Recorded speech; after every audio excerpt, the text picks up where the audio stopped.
ஏற்காடு போலாமா? இதுதான் நான் சூஸ் பண்ண அவுட்ஃபிட். ஸோ அங்க போயிட்டு நம்ம என்னென்ன சேட்ட பண்ணோம், கன்ஃபார்மா ஏதாச்சும் ஒரு ப்ராப்ளத்தில கண்டிப்பா சிக்கிட்டு தான் இருப்போம். ஸோ அந்த மாரி என்னென்ன ப்ராப்ளத்த ஃபேஸ் பண்ணோம்னு சொல்லிட்டு இந்த விளாக்ல நான் சொல்றேன். நெக்ஸ்ட் விளாக்லும் கன்டின்யூ ஆகும். ஸோ ஃபர்ஸ்ட்டு பிரச்சனையே நம்மளுக்கு என்னன்னா, சிக்கமா இதில மாட்டிக்கிட்டோம் டோல்ல. ஸோ காசு எடுக்க முடியலன்னு சொல்லி பிரச்சனை பண்ணிட்டானுங்க. பின்னாடி ஹாரன் அடிச்சுட்டே இருந்தானுங்க. இரிட்டேட்டிங்கா இருந்துச்சு. அதுக்கப்புறம் ஒரு வீட்டுக்கு போயிட்டு நேஹான்னு ஒரு பாப்பா. மொத்தம் நாங்க 6 பேரு. அவங்க அம்மா, நேஹா, அதுக்கப்புறம் எங்க ஃபேமிலி எல்லாருமே கிளம்பிட்டோம் கார்ல ஏறி ஏற்காடுக்கு. அந்த வளைவெல்லாம் திகில் திகில்னு இருந்துச்சு. என்னமோ இத்தன நாளா பஸ்ல போனனால எதுவுமே தெரியல. கார்ல போம்போது எனக்கு காதெல்லாம் அடைச்சு அடைச்சு விட்டுட்டு இருந்துச்சு. உடனே பசி எடுத்துருச்சு எல்லாருக்கும்.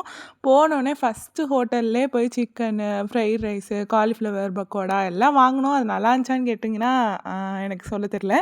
ஸோ அடுத்து நாங்க போட்டிங்க்கு தான் கிளம்பிட்டோம். அங்க போய் போட்டிங் போனோமா நெக்ஸ்ட் விளாக்